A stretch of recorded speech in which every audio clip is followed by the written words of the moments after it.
Hi, I'm Lulu. Welcome to Lulu's Way. I'm glad you're here. I'm just having my morning dandy blend. Mmm.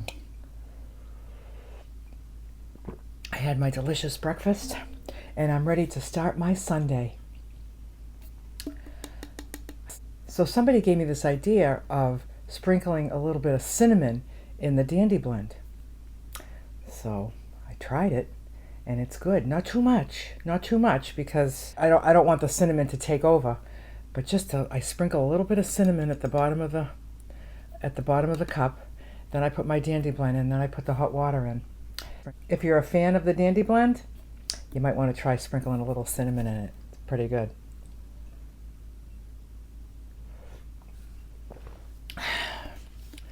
So today could feel like a chaotic day because I need to finish packing the van and running up and down the stairs and then I gotta drive for hours and maybe traffic. I don't know.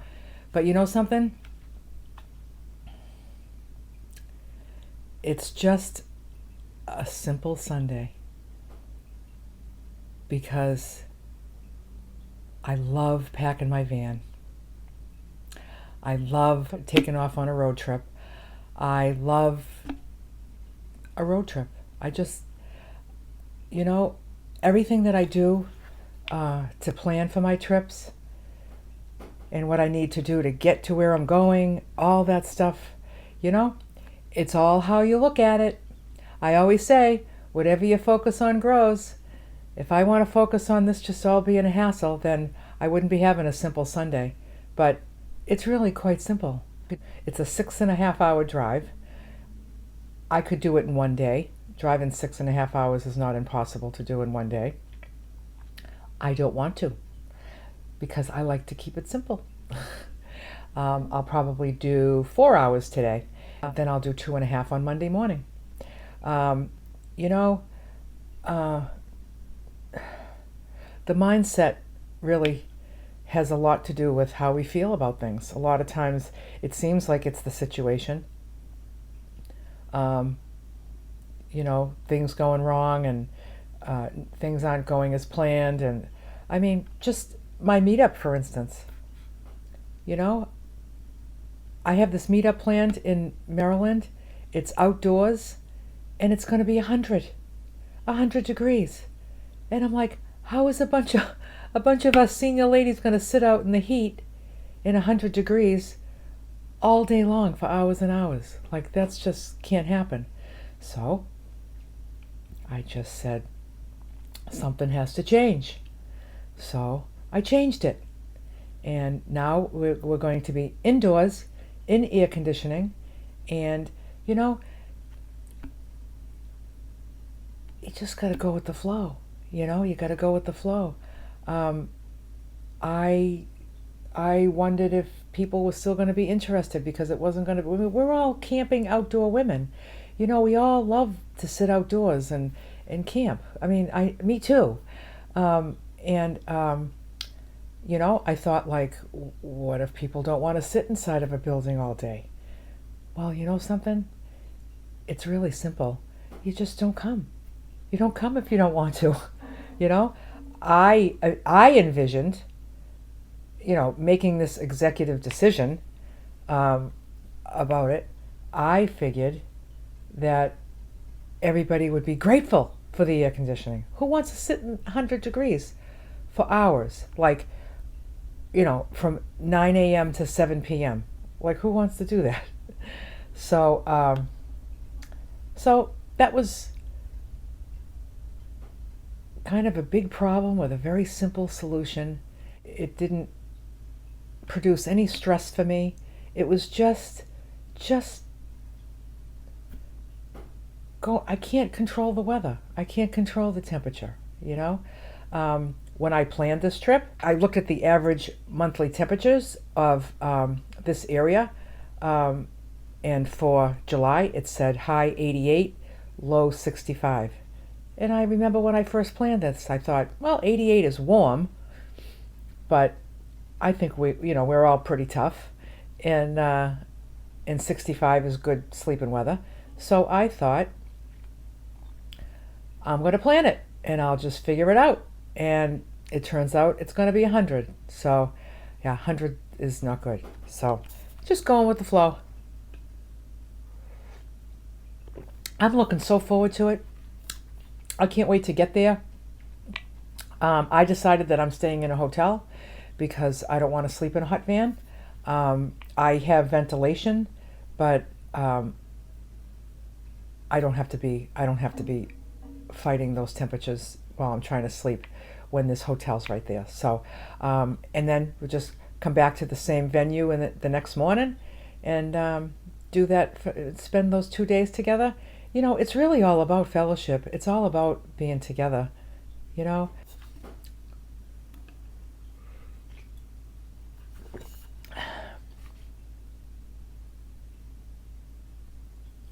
So, you know, it's really funny.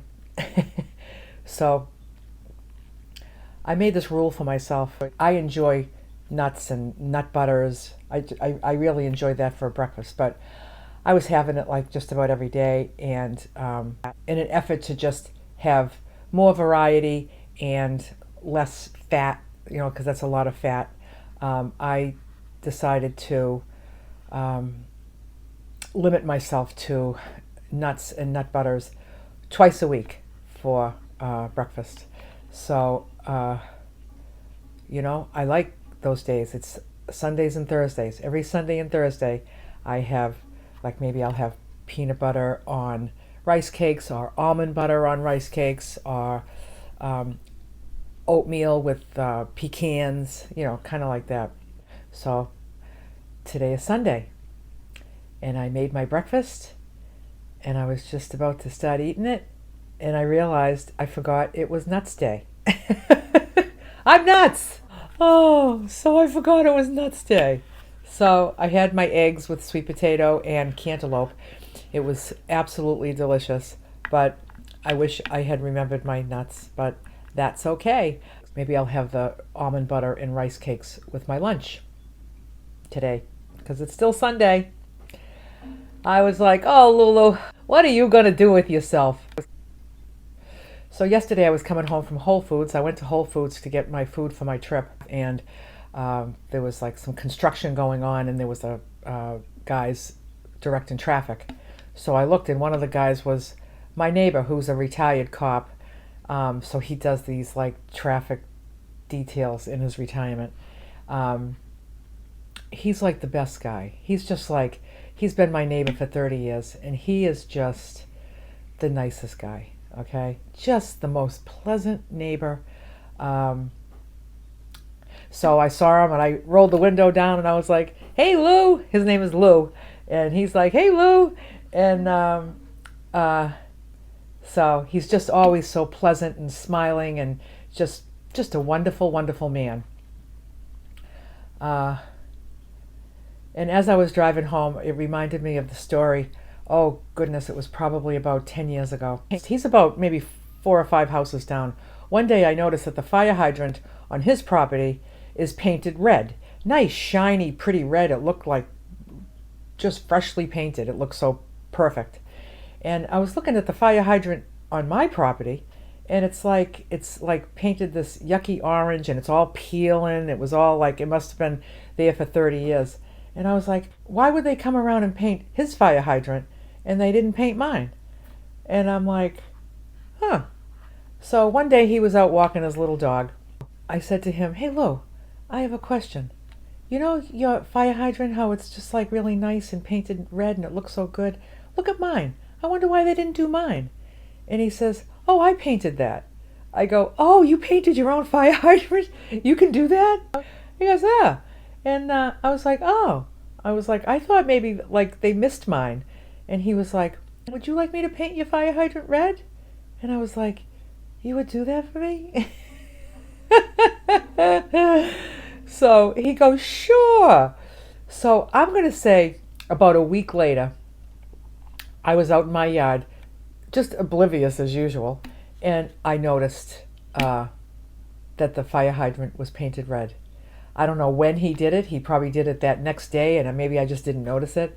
But he came. I just had this vision in my head of him walking down the street, coming down 3 or 4 houses with his little paint can and a brush, and just on the edge of my property painting my fire hydrant. I just I just think that's just so sweet. I just love that story because um, people are good. People are good. This old gal's on fire, moving to the groove. Oh, So it's time to start packing my van. I got a lot of it packed yesterday. I have these 3 plastic buckets that I keep on the floor in my room a few days before I'm going to go on a road trip, and I just keep adding stuff to it. And once I see one that's filled, I bring it down and put everything where it goes, bring the bucket back up, and so I do that for a few days. So I'm going to say my van is about 80% packed. So the very last minute things is all my food and supplements. So that's what I'm going to do right now.